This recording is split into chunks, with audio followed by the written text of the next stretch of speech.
হযরতে সুলাইমান নবী একবার জিনদেরকে বলেছিলেন তোমরা একটা মসজিদ তৈরি করো।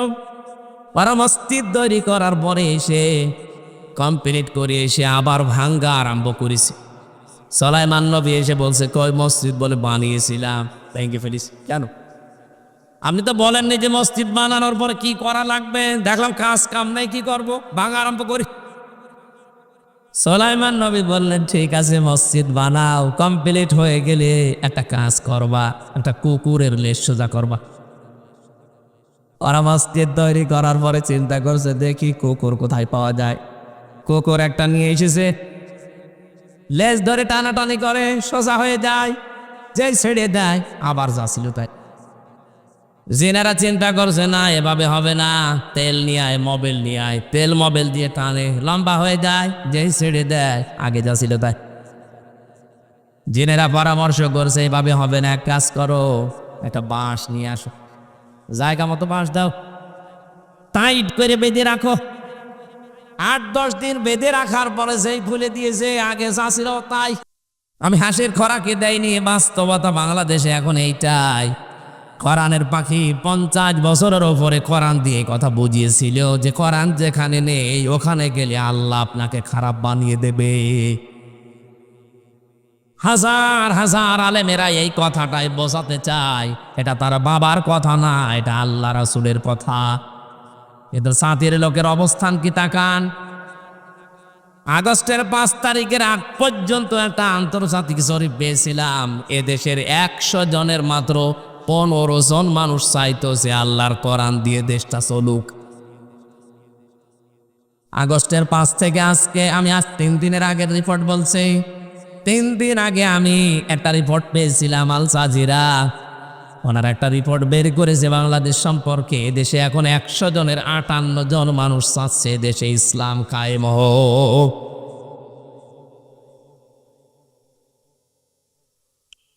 এটা বাস্তবতা কতটুকু আমি জানি না, যদি সত্য হয়ে থাকে মানুষের যে পরিবর্তন আমরা দেখতে পাচ্ছি, এই জন্যে অনেকেই যারা থালা নিয়ে মারামারি করার মতো মানুষ ওরা কিন্তু পাগল হয়ে গেছে যে তাড়াতাড়ি করো।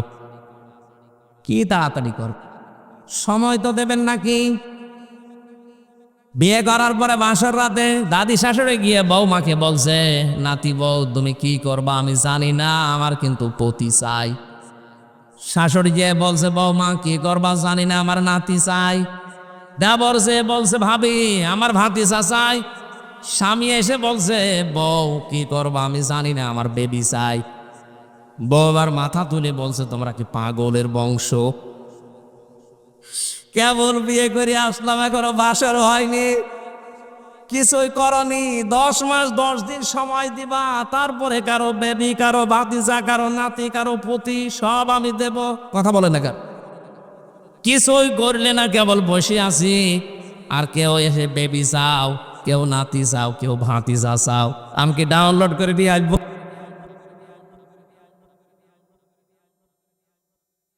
আমি উদাহরণ দিয়ে বোঝাতে চাচ্ছি, আজ যারা শুধু খাবো খাবর ধান্দায় আছেন একটু থামেন। যারা দায়িত্ব পেয়েছে কয়দিন, মাত্র 2 মাস 3 দিন হইল।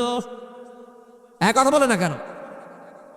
15.5 বছরের সংসার, এটা দূর করার জন্য 1-1.5 মাস 2 মাসে সম্ভব, অন্তত 10 মাস 10 দিন সময় দেবেন না? তারপরে তো নাতি ভাতিজা বেবি সব হবে। সংসার পরিষ্কার না করি যদি আপনি আবার বলেন না দেন, দিয়ে দিলে কি হবে, আবার ওই দিনের ভোট রাতে হবে। এমনি একবারে 154 জন সিলেকশন হয়ে যাবে ইলেকশনের নামে। কথা বলেন না কেন? আমরা কি ওইটা চাচ্ছি?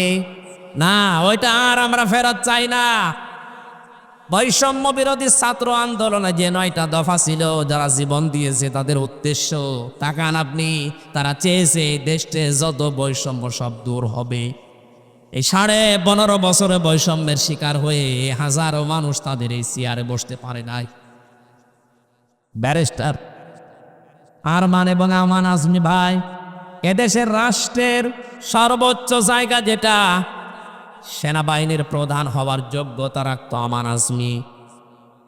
বৈষম্য করে তাকে সেখান থেকে দূর করে, শুধু দূর করে নাই, আয়না ঘরে 10টা বছর তাকে রেখে দিয়েছে। আপনি শুধু নাম শুনেছেন, এটা বাস্তব। আমি নিজে তো 10 দিন ছিলাম, দেখেছি। মাটির নিচে কোনো আলো বাতাস কিচ্ছু নেই, আলো দেওয়া আছে শুধু কারেন্টের। আমার সাথে যিনি ছিলেন ফখরুল ইসলাম মুফতি, উনি বলছিলেন, ভাই আমার এই পার ভেতরে হাত এইভাবে দিয়ে সামনে যে লোহার রড দেওয়া আছে ওর সাথে লাগিয়ে চেন দিয়ে আটকিয়ে দিত। 1 দিন 2 দিন না, 2-5 ঘন্টা না। উনি আমাকে বারবার, আমার সাথে জেলে শেষের দিকে ছিল মাঝে এক রুমে, বলতো, হামজা ভাই, জীবনে যে মাটির সাথে পেট লাগিয়ে শুয়ে থাকা, ঘুমিয়ে থাকা, এটা যে কত বড় নিয়ামত আমি ওই সময় টের পেয়েছি। বলে তো, একটা জীবিত মানুষ মাটির নিচে কখন আজান হয়, কখন কয়টা বাজে কিচ্ছু জানে না তারা। এমনকি যে কয় সাল চলছে তাও জানে না, কোন মাস চলছে তাও জানে না, কি বার আজকে তাও ওরা জানে না। 1-2 দিন 5 দিন না, 8 বছর 10 বছর সময় দিত টয়লেট করার জন্যে। খাবার যা দিত, সকালে দিত পচা ছোলা, দুপুর বেলা মনে হচ্ছে কেউ মাখিয়ে দিয়ে গেছে, ওই খাবার খান, খেলে খান, না খেলে না খান, মানুষ এমনি মারা যাবে। সেখানে 8টা-10টা বছর একটা মানুষ কাটিয়েছে, আর এটা জানার পরেও কোনো জালেম কথা বলে নাই। ওরা কিন্তু জানতো যে অবস্থা হচ্ছে। আয়নাঘর সম্পর্কে যিনি পালিয়েছে উনি জানতো না। কথা বলে না কেন? এখনো পর্যন্ত তার পক্ষে আপনি সাফাই গান, আপনি মানুষ, আরে চট করে ঢুকে পড়বে না, সে আপনাকে ফট করে আয়না ঘরে দেওয়া হবে। ব্যারিস্টার আরমান আজমির জন্য, ব্যারিস্টার আরমানের জন্য 8 বছর, আর আমার জন্য 3 বছর। 11 বছর আপনি আয়না ঘরে থাকবেন, এরপরে যা মনে হয় তাই করবেন। আমরা জানি যে 11 বছর পরে আপনার আর এই দুনিয়ায় থাকা হবে না। কথা বলে না কেন? এমনিতেই বাংলাদেশের মানুষের গড় আয়ু যা, ওনার যা বয়স, আমাদের হায়াত নিয়ে চলছে। কথা বলছে আয়ু হিসাবে বাংলাদেশের যে মানুষের বেঁচে থাকার কথা, তার তুলনায় ওনার যে বয়স, আমাদের হায়াত নিয়ে এখন বেঁচে আছে, তারপরও 11 বছর থাকা লাগবে। থাকেন। কে লাঞ্ছনা গঞ্জনা অপমান দিয়েছে আল্লাহ জালেমদের। দাদা বাবুদের কাছ থেকে চলে গিয়েছিল দুবাই, ওখানে 14 ঘন্টা প্লেনের ভেতরে বসিয়ে আবার ওখান থেকে ফেরত পাঠিয়েছে। না, এই দেশে এরকম জালেমকে আমরা নামতে দেব? এটা তার কি অপমান চান আপনি পৃথিবীতে? বাংলাদেশের 18 কোটি মানুষ যদি এই জালেমাকে মাফ করে দেয়, ব্যারিস্টার আরমানের বউ আর আমার ছোট মেয়ে এই ফারিহা জান্নাত মাফ করবে না। আমার ছোট মেয়েটা আমার আজ পর্যন্ত চেনে না, ওরে আমি 7 মাস রেখে গিয়েছিলাম, এখনো 4 বছর। যেদিন জেলখানা থেকে আমি বাড়িতে এসেছি, আমার বলছে, হুজুর চলেন আমাদের বাড়িতে চলেন। আমি যে ওর বাবাও আমার চেনেই না। ও মনে মনে করে এরকম বহু হুজুর তো আমাকে দেখতে আসে, এও মনে হয় এরকম একটা হুজুরই হবে।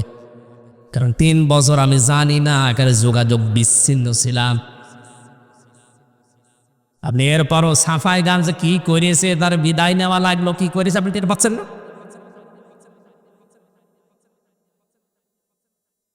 জালেমদের পক্ষে কথা বলা হারাম। আজকের তেলাওয়াতকৃত আয়াতের মাঝের অংশে এটা আছে, ওয়ালা তুখাতিবনি ফিল্লাযীনা যালামু। আল্লাহ পাক বলেন, নূহ সাবধান, আমি যখন জালেমদেরকে ডুবিয়ে মারবো, ওই সময় জালেমের পক্ষ নিয়ে আমার কাছে দোয়া করবা না। সুতরাং আল্লাহ যখন ওদেরকে ডুবিয়েছে, কোন জালেমের পক্ষে যদি এই দেশে কেউ কথা বলে, সে আল্লাহর আয়াত ওভারটেক করে। কথা বলে না কেন? আল্লাহ যদি জালেমদের ছাড় না দেয়, আপনার এত দয়া এত মায়া আল্লাহর চাইতে বেশি। জালেমদের দুনিয়াও শেষ, আখিরাতও শেষ, কারণ ওরা আল্লাহর মামলার আসামি। আপনার কি ইয়ার কি মনে হচ্ছে কথাটা? সূরা শুরা 25 নম্বর পারা 6 নম্বর পৃষ্ঠা 13 নম্বর লাইনের 42 নম্বর আয়াত প্রথম অংশে আছে। যত তাফসীর আছে এই দেশে আমি অধিকাংশগুলো মিলিয়ে মিলিয়ে দেখেছি, সব মুফাসসির এই আয়াতের বক্তব্যের ব্যাপারে একমত। ইন্নামাস সাবিলু আলাল্লাযীনা ইয়াযলিমুনান নাস। এখানে আল্লাহ ইয়াযলিমুনাল মুসলিমুনা দেয়নি, দিয়েছে ইয়াজলিমুন আন-নাস। ইয়াজলিমুন এটা মোজারে, বর্তমান, ভবিষ্যৎ, প্রেজেন্ট, ফিউচার। নাস মানে মানুষ। হিন্দু কি মানুষ না? এক কথা বলে না কেন? বিশ্বজিৎ কি মানুষ ছিল না? আপনি তাকেও ছাড়লেন না, শিবিরের পরিচয় দিয়ে জাগায় পিটিয়ে কুপিয়ে মেরে ফেললেন। যারা মেরেছিল বিশ্বজিৎকে তার ভেতরে একজন আমার সাথে জেলে ছিল, শাওন। আমি তার নাম ধরে বলছি এই কারণে, কারণ এইগুলো সব অধিকাংশগুলো সিডি আকারে মেমোরি কার্ড হয়ে জেলখানার ভেতরে যায়। ওর সাথে আমার যতদিন দেখা, আফসোস করতে যে আমার কাজটা ঠিক হয়নি। দলের কথা মতো, নেতাদের কথা মতো এই কাজ করে এখন আমার যাবজ্জীবন ফাঁসি ছিল, এখন 30 বছর জেল খাটা লাগবে। আবেগের বশবর্তী হয়ে জালেমের কথা মতো যদি আবার কিছু করেন, যে আপা ঘাবড়াবেন না, বন্টামি করার জায়গা পান না। আপনি ঘাবড়ালে আমরা নরম হয়ে যাই। এই কথাগুলো যারা বলে মানুষকে, যারা জালেমকে যারা উস্কিয়ে দেন, সাবধান, আপনারও কপালে কিন্তু ওই শাওনের মতো পরিণতি হবে। শেষে সারা জীবন আফসোস করা ছাড়া আর কিছুই থাকবে না। এখন যারা আছে এই দরবেশ সহ নিকৃষ্ট মানুষ পৃথিবীতে, আনিসুল হক হাজার হাজার মানুষকে বিনা কারণে জেল খাটিয়েছে, বিনা কারণে গুম, খুন, এই বিচার বহির্ভূত হত্যার সাথে এই লোকটা জড়িত। ওরে আপনি ডিম দেন, ঠিক কথা বলে দেবে। আমরা চাই রিমান্ডে এদেরকে আমাদের সাথে যা করা হয়েছে তার 10 ভাগের 1 ভাগ করা হোক। আমার 11 ঘন্টা টাঙিয়ে রেখেছিল, অথচ আমি কিচ্ছু জানি না ওই বিষয়ে। কালো কাপড় দিয়ে চোখ বেঁধে রেখে হাত আমার পেছনে দিয়ে হ্যান্ডকাপ দিয়েছে, পায়ে ডান্ডা বেড়ি দিয়ে, মাথায় দড়ি দিয়ে 11 ঘন্টায়, 1-2 ঘন্টা না।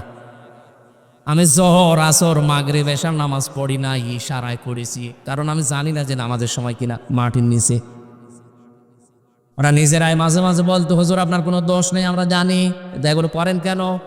করি এই কারণে যে আমরা যা বলতে বলছি এটা বলা লাগবে। এই সালেমদের আপনি মাফ করবেন কি করে?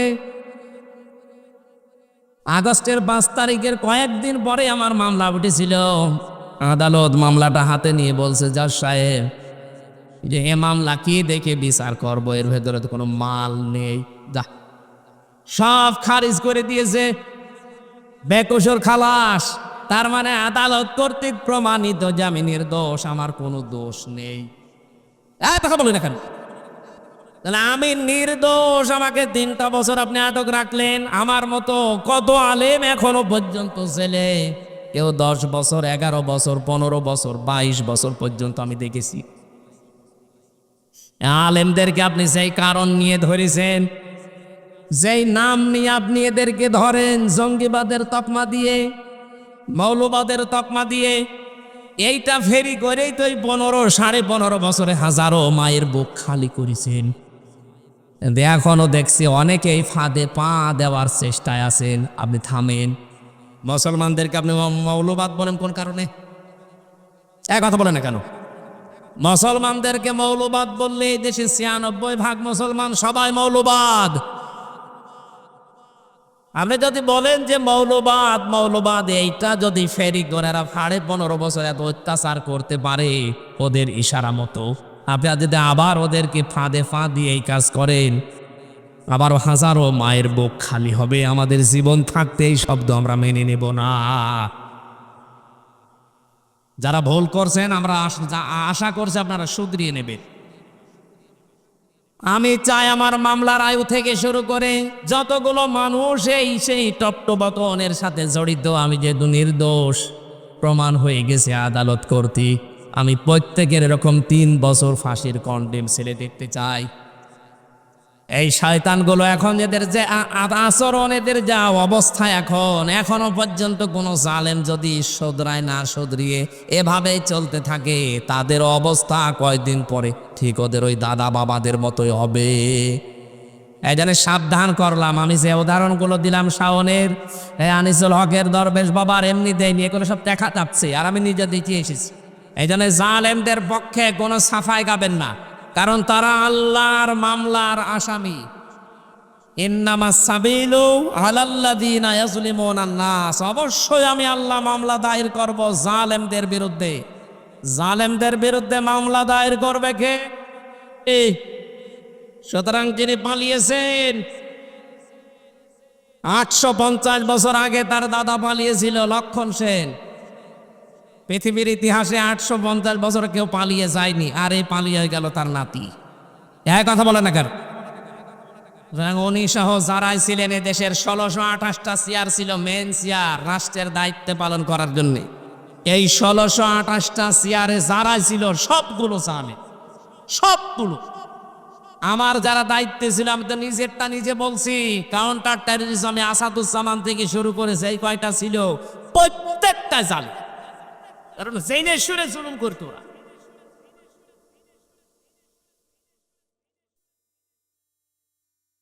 এজন্য এই 1628টা চেয়ারের একটা চেয়ারও আমরা এই জালেমদের কার দেখতে চাই না। আপনার রংপুরের আবু সাইদ থেকে শুরু করে মুগ্ধ ভাই, আমিন, রায়হান সহ যারা জীবন দিয়েছে, এই ফয়সাল সহ 1450-র উপরে। সেদিন দেখলাম 1480 জনের তালিকা প্রকাশ পেয়েছে। 2870 জন এখন হাসপাতালে বেডে কাতরাচ্ছে। এই বিশাল স্যাক্রিফাইসের মাধ্যমে, উৎসর্গ করার মাধ্যমে যে স্বাধীনতা আমরা পেলাম, এই স্বাধীন দেশে কোনো জালেমের দোসরদেরকে চেয়ারে আমরা দেখতে চাই না। খালি মাঝে মাঝে দেখি ওরা পাল্টিয়ে দেয়, এখান থেকে ট্রান্সফার করে কুষ্টিয়া দেয়, কুষ্টিয়া থেকে ফরিদপুরে দেয়। কেন? মানুষ তো একই, ও ট্রান্সফার করো মোরা না, ওকে একেবারে জীবনের মতো চেয়ার থেকে কিয়ামতের আগ পর্যন্ত নামিয়ে দেওয়া লাগবে। বৈষম্যের শিকার হয়ে 15.5 বছর যারা অবহেলায় ছিল তাদেরকে নিয়ে সেখানে বসা। ডক্টর মোহাম্মদ ইউনূস অলরেডি এই 2 মাস 3 দিনের ভেতরে প্রায় 100 জনের 65 জন পরিবর্তন করে ফেলেছি, বাকি 35 জন এখনো আছে। আমরা চাই খুব তাড়াতাড়ি সংস্কার যখন আরম্ভ হয়েছে, একটা জালেমকেও চেয়ারে দেখতে চাই না। আর যত থাকবে ওরা আর এক জুলুম করবে। হযরত নূহ আলাইহিস সালাম এই জন্য এই দোয়া করেছিলেন, লা তাদার আলাল আরদি মিনাল কাফিরিনা দাজ্জারা, একটা জালেমও যেন জমিনের ভেতরে না থাকে, কোরআনটা বাচ্চা পর্যন্ত যেন না থাকে। কারণ জালেমরা টার্গেট কার? আরো জোরে বলেন। যারা আল্লাহর টার্গেট, দ্বারা এই মুক্ত দেশে থাকতে পারেন না। আপনার মা চলে গেছে, আপনারা নিরাপদে মায়ের কাছে যান। ওয়াম্মা মান সাকুলাত মাওয়াজিনুহু ফাউম্মুহু হাবিয়া, কিয়ামতে যাদের মিজানের পাল্লা, নেকির পাল্লা হালকা হয়ে যাবে, তাদেরকে তার মায়ের কাছে আল্লাহ পাঠাবে। এখানে মা বলতে জাহান্নামকে আল্লাহ বুঝিয়েছে। মায়ের কথা কেন দিলেন? তাফসিরে বেশি মানুষ মায়ের কাছে নিরাপদে থাকে বেশি। কথা বলছেন না? সুতরাং আপনারা মায়ের কাছে নিরাপদে থাকবেন, তাড়াতাড়ি করে মায়ের কাছে চলে যান। আপনাদের দরকার নেই, এখানে থাকলেই আল্লাহর গজব নাজিল হবে আপনার কারণে। আমার যে কথা ছিল, কোরআন যেখানে নেই ওখানে আর কিয়ামতের আগে আমরা এই দেশ দিতে চাই না। সে যেখানে, হ্যাঁ আপনার কোরআন নিয়ে যান, আমি ওই দলে আসি। কথা বলেন না কেন? আল্লাহ এই হাদিসটা আমাদের মেনে নেওয়ার তৌফিক দাও। আমাদের যেন ওই সুলাইমান নবীর সেই কুকুরের মতো লেজ হয়ে না যায়, যে টান দিলে সোজা হয়, এ মাহফিল শেষ করে গেলে আবার বাঁকা হয়। এরকম করবেন, এটাই জীবনের শেষ অনুষ্ঠান মনে করে সিদ্ধান্ত নিয়ে যাবেন। আজকে আপনার বিবেক আছে যে কোরআন যেখানে নেই, ও দরবার হোক, ও দল হোক, ও বাড়ি হোক, ও ছেলে মেয়ে হোক, আমি ওদের সাথে নেই। আল্লাহ এটা মেনে নেওয়ার তৌফিক দাও, বলেন আমিন।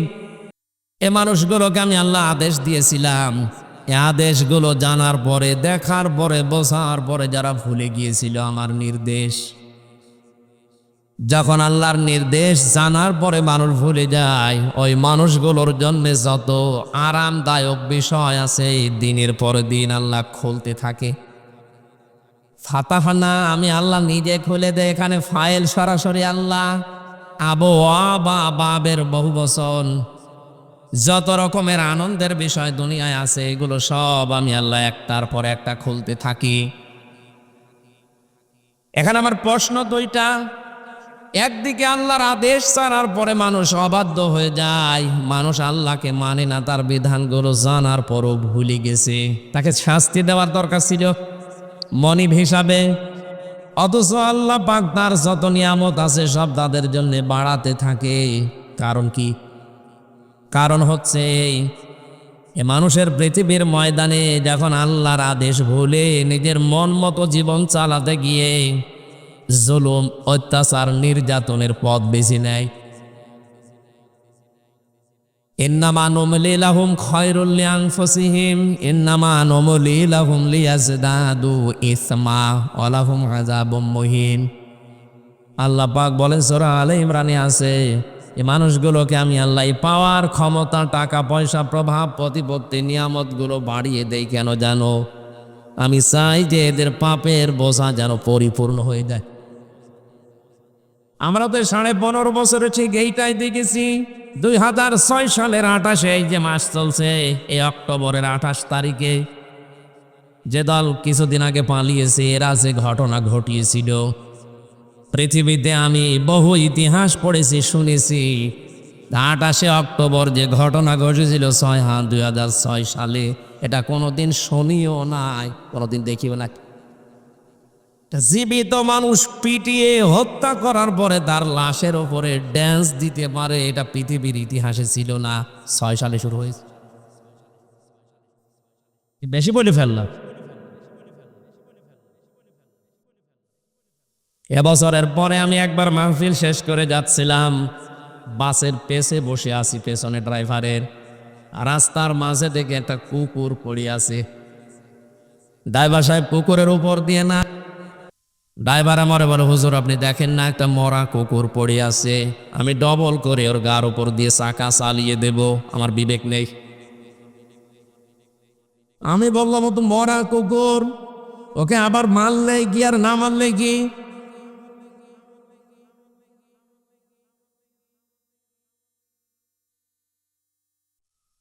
আপনি কেমন, আপনি দেখেন যে একটা মরা কুকুর পড়ে আছে, এরপর আমি ডবল করে গায়ের উপরে চাকা চালিয়ে দেব, আমার বিবেক নেই? আমি এই কথাটা শোনার জন্য ছিলাম। পৃথিবীর নিকৃষ্ট 2টা জীবের নাম আমরা জানি, কুকুর আর শূকর। এই 2টার ভেতরে একটা রাস্তায় পড়ে মরে আছে, এর উপরে ডবল করে আপনি চালাতে পারলেন না আপনার চাকা, ওটা বিবেকে বাধা দিয়েছে। অথচ বিশ্বে আমরা দেখেছি এই গত বছরে, এখন 7 সাল চলছিল, 6 সালের অক্টোবরের 28 তারিখে জসিম ভাই কিনা করার পরে লাশের উপরে অনেকে ড্যান্স দিয়েছে। তাদের বিবেক দয় ড্রাইভারের মতো নেই। কথা বলেন না কেন? ওনারে জিজ্ঞাসা করলাম আপনার নাম কি? নরেন ঘোষ এই নামটা বলেছিল, আমার মনে আছে। উনি জাতিতে হিন্দু, একটা হিন্দু মানুষ। বলেন তো তার ইমান নেই, কিন্তু বিবেক আছে? কথা বলেন না কেন? 28 অক্টোবর যে ঘটনা ঘটিয়েছিলেন 2006 সালে, আপনার ইমানও ছিল, বিবেক ছিল না? এই ঘটনা দেখার পরে মনে করলাম, আল্লাহ মনে হয় পৃথিবীতে এদেরকে আর কোনোদিন চেয়ারে নিয়ে আনবে না। 2 বছর পরে দেখে আল্লাহ পুরা সিস্টেম পাল্টিয়ে যেভাবেই হোক ওরা ক্ষমতায় এসেছিল, আসে নাই? এত বড় অন্যায় করার পরে আল্লাহ দেখলাম তাদেরকে ফাতাহানা আলাইহিম আবওয়াবা কুল্লা শাই দিয়ে দিচ্ছে, তার রহমতের দরজা। যত রকমের নিয়ামত আছে দুনিয়ায়, তার ভেতরে ক্ষমতার চেয়ারও একটা নিয়ামত। এই জন্য বিশ্বনবী হিজরতের সময় যে 3টা দোয়া করেছিলেন, তার 3 নাম্বার এইটা ছিল, আকুর রব্বি আদখিলনি মুদখালা সিদকিও ওয়া আখরিজনি মুখরাজা সিদকিও ওয়াজআল লি মিন লাদুনকা সুলতানান নাসীরা। আমি শুধু বলার জন্য বলছি, আপনি শোনার জন্য শুনছেন না, বিষয়টা এমন না। এখানে কিছু নিয়ে যাওয়া লাগবে, খুব খেয়াল করে শোনেন। বিশ্বনবীর জীবন মরণ নিয়ে ওই সময় টানাটানি ছিল, চারিদিকে কাফেরেরা ঘিরে আছে। এমন কঠিন সময় আল্লাহ পাক নবীকে বলছেন, আপনি এই দোয়া আমার কাছে করেন। তিনি সামনের থেকে এক মুষ্টি বালি হাতে নিলেন, ঘরের মেঝো থেকে সূরা ইয়াসিন থেকে কয়েকটা আয়াত পড়লেন ইবসিরুন পর্যন্ত, এরপরে নিক্ষেপ করলেন সামনের দিকে।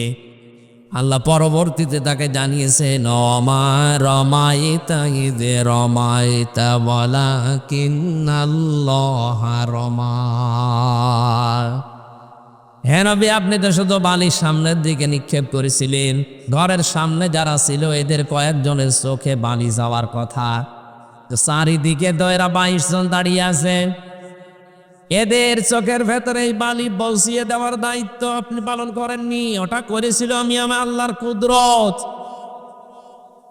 কঠিন অবস্থায় আপনি আমার কাছে এখন এই দোয়াটা করে বের হবেন যে আল্লাহ তুমি আমাকে যদি বের করে দাও তাহলে নিরাপদে বের করে দেবে, তুমি যদি আমাকে এখান থেকে পৌঁছিয়ে দাও কোনো দেশে তাহলে সেখানে নিরাপদে পৌঁছিয়ে দেবে।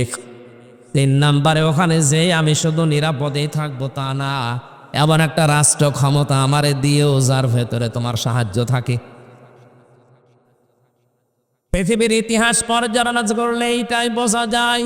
নবীদের দোয়া, নবীদের আগে যত নবী ছিল তাদের দোয়া, সাহাবীদের দোয়া, আল্লাহ ওয়ালাদের দোয়া কবুল হয়েছে যে 5 জায়গায়, তার 1 নাম্বার জায়গা হচ্ছে কঠিন জায়গা। এটা নবীজির জন্য কঠিন জায়গা না? চারিদিকে ওনার শত্রুরা খোলা তরবারি নিয়ে দাঁড়িয়ে আছে, এই সময় আল্লাহ বলছেন দোয়া করেন। আর আমরা দোয়া করার জন্য যত নিরাপদ জায়গা বেছে নেই।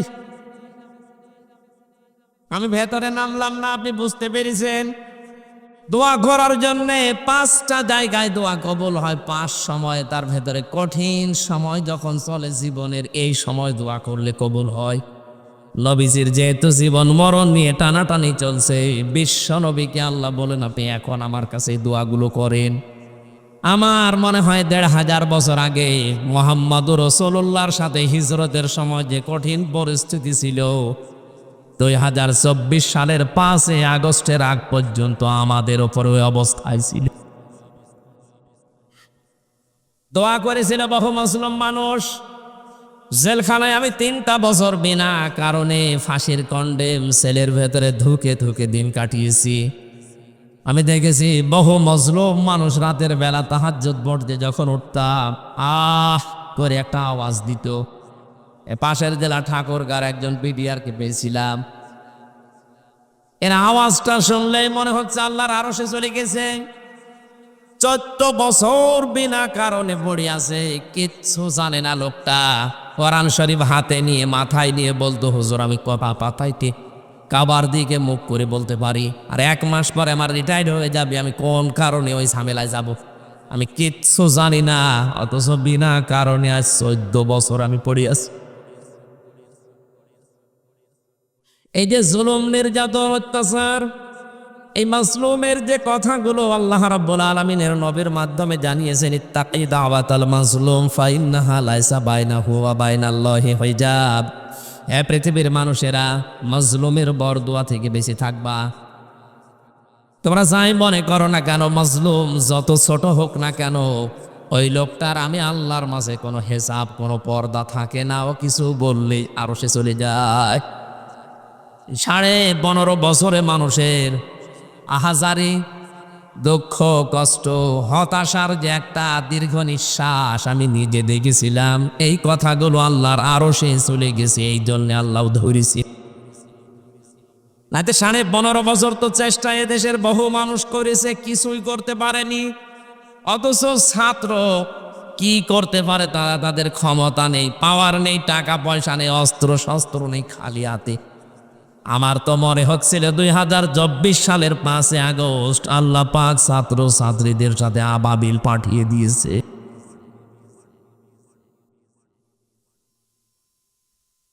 ফাইদা ফারিহু বিমা উতু আখাযনাহুম বাগতাতান। এই মানুষগুলো যখন আনন্দে মেতে থাকে, আমি আল্লাহ আকস্মিকভাবে তাদেরকে আমি পাকড়াও করি। ফাইদা হুম মুবলিসুন, তখন তারা দিশেহারা হয়ে পড়ে। এর বাস্তব প্রমাণ হচ্ছে এই দরবেশ। বাংলাদেশের ভেতরে শ্রেষ্ঠ ধনী তালিকায় তার নাম ছিল, কিন্তু যেদিন ধরা পড়ে দেখেছেন দাড়ি কেটে নম হয়ে গেছে। যে অসহায়ত্ব প্রকাশ পাচ্ছিল তার চেহারার ভেতরে, আল্লাহ বলেন ফাইদা হুম মুবলিসুন, তারা বেহুশ হয়ে যায়, দিশেহারা হয়ে যায়। ঠিক তার চেহারার ভেতরে ওইটাই দেখেছিলাম। ফাখাযনাহুম বাগতাতান, আকস্মিকভাবে আল্লাহ এমন জায়গা থেকে ধরেছে কল্পনাও ছিল না ওদের। আর এখান থেকে কয়েকটা শিক্ষা আমি নিয়ে তারপরে সামনে যাই। 1 নম্বরে, আজ যেহেতু 1500 বছর আগের মতো মুহাম্মদুর রাসূলুল্লাহর হিজরতের যে রাত ছিল, সে অবস্থায় এখন আমরা পার করছি। আমাদের চারিদিকে শত্রু দ্বারা বেষ্টিত। এরপরে আন্তর্জাতিক বিশ্ব তো আছেই। আপনি কি মনে করছেন এদেশে ইসলাম কায়েম হয়ে গেলে আপনি স্থিরভাবে মানতে পারবেন না? 2024 সালের 5 আগস্টের পর থেকে এই যে অক্টোবরের আজকে 9 তারিখ, 8 তারিখ 7 তারিখ পর্যন্ত কোনো ঝামেলা আমাদের পাশের দেশে ছিল না। হঠাৎ করে তারা আমাদের নবী মোহাম্মদ রাসূলুল্লাহর কাটন ছাপিয়ে নবীর জামাই হজরতে আলীকে গালিগালাজ করে তামাম দুনিয়ার মুসলমানের কলিজায় আঘাত দিয়েছে। যেদিন এই কাজ করে ওই দিন রাত 12:30টার সময় কলকাতার এক সাংবাদিক একটা তথ্য ফাঁস করে দিয়েছে। আল্লাহ মনে হয় ওর মুখ দিয়ে বলিয়েছে, ও জানিয়েছে এইটা যে আমরা হঠাৎ এখন এই মুসলমানদের কলিজার চাইতে দামি যাকে মনে করে তারা যে মুহাম্মদুর রাসূলুল্লাহ আসলে ঠিক। কি এটা মানেন না? আমাদের চাইতে জীবন শুধু না, আমাদের কলিজার চাইতেও দামি মুহাম্মদুর। ওরাও ভালো করে জানে মুসলমানকে মেরে ফেললেও অসুবিধা নেই, কিন্তু ওদের নবীকে কিছু বললে ওরা আর ছাড়বে না। এই পুঁজিকে কাজে লাগিয়ে ওরা এই দৃশ্যটা ঘটিয়েছিল 6 তারিখে 7 তারিখে। ওরা মনে করেছিল 2-3 দিন পরেই তো ওদের ধর্মীয় অনুষ্ঠান বাংলাদেশে। আর এদেশে যেহেতু 96% মুসলমান, মাত্র 4% অন্য জাতি আছে। ওরা যদি এখন রাগ করে দিশেহারা হয়ে হিন্দুদেরকে মারে, বাড়িঘর বড়িয়ে দেয়, মন্দির ভেঙে দেয়, এটা আন্তর্জাতিক বিশ্বকে দেখিয়ে বলবো যে এই দেশে সংখ্যালঘু নির্যাতন হচ্ছে। এটা আগেই ভালো ছিল, এখনকার চাইতে এইটা ওরা ছড়াতো। আমরাও সতর্ক আছি। এদের এই অনুষ্ঠান হওয়া পর্যন্ত আমরা কোনো ফাঁদে পা দিতে রাজি না। খুব সতর্ক থাকবে। ওদের মুখ দিয়ে যেহেতু এটা বের হয়ে গেছে, সতর্ক থাকা লাগবে। 100 জনের 14 জন জালেম এখনো এদেশে আছে, ওদের কথা আমরা বাদ দিলাম। বাকি যারা আছে আমরা 86 জন। এগুলো জীবন দিয়ে হলেও হিন্দু যারা আছে তাদের বাড়ি ঘর ইজ্জত আবরু, এদের মন্দির পাহারা দেওয়া লাগবে, এদের ধর্মীয় অনুষ্ঠানগুলো পালন করার জন্য। ওত বেঁটে আছে কিন্তু সব। আমি বোঝাতে চাচ্ছিলাম মুহাম্মদুর রাসূলুল্লাহ যে দোয়াটা করেছিলেন এই কঠিন অবস্থায়, আমাদের এখন ঠিক সেই সময় এসে গেছে এই দোয়াগুলো করা। আল্লাহ আমাদেরকে তুমি নিরাপদে রাখো, বাহির শত্রু থেকে তুমি নিরাপত্তা দিয়ে রাখো, আর এমন একটা দেশ আমাদেরকে উপহার দাও যেখানে তোমার সাহায্য থাকে। আজ বাংলাদেশ জামাত ইসলামের শ্রদ্ধাভাজন আমির ডাক্তার শফিকুর রহমান 21টা দফা দিয়েছে রাষ্ট্র সংস্কারের জন্য, 41টা। আপনি দেখেছেন, পড়ে পড়ে আমি আসার সময় পড়েছি। এগুলো সব আমি দেখেছিলাম, আমার তো সময় কম থাকে, আমি টয়লেটে বসে ওগুলো দেখছিলাম মোবাইলের মাধ্যমে। সময় নেই, যেখানে দেখালে মানুষ সেলফি তোলে, কি করব। ওখানে 2-4 মিনিট সময় পেলাম, দেখলাম, দেখিনি কি লিখিস।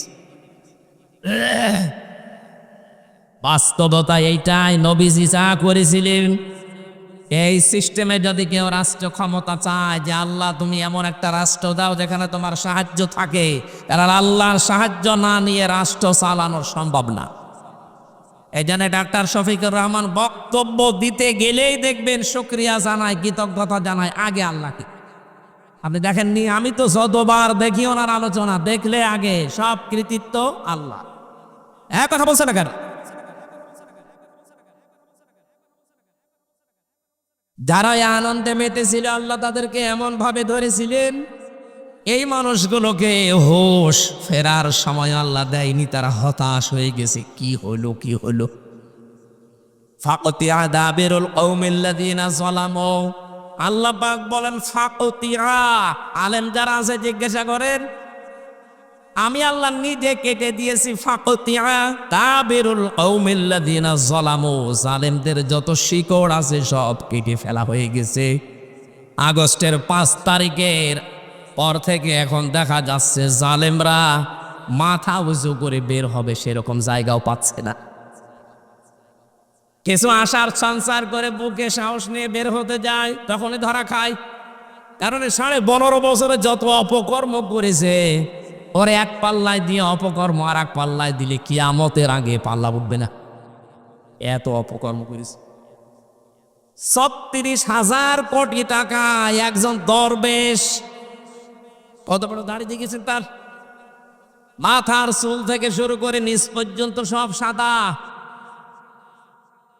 এইরকম দরবেশের চরিত্র যদি এই হয়, বাকি যেগুলো আছে দরবেশ, এগুলো তো কত খারাপ হিসাবও করতে পারবেন না।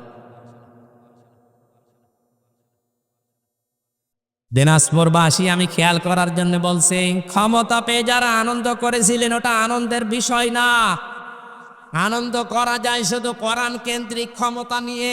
নবী যেমন বলেছিলেন, খায়রুল কুরুনি করনি, আমার যুগ শ্রেষ্ঠ যুগ, কারণ ওই যুগে আল্লাহর কোরআন চলতো। কথা বলেন ঠিক কিনা? সুতরাং আপনি যদি কোরআনে কারিমের বিধান কায়েম করার মাধ্যমে আনন্দ করতে পারেন, তাহলে এইটাই সাকসেস, এইটাই সফলতা। কোরআন বাদ দিয়ে আপনি যতই আনন্দ করেন আর যতই টার্গেট দেন, দেখবি 21 সাল, 31 সাল, 41 সাল, কেউ কেউ বলেছিল 71 সাল পেয়েছে তারা। এগুলো আনন্দের বিষয় না।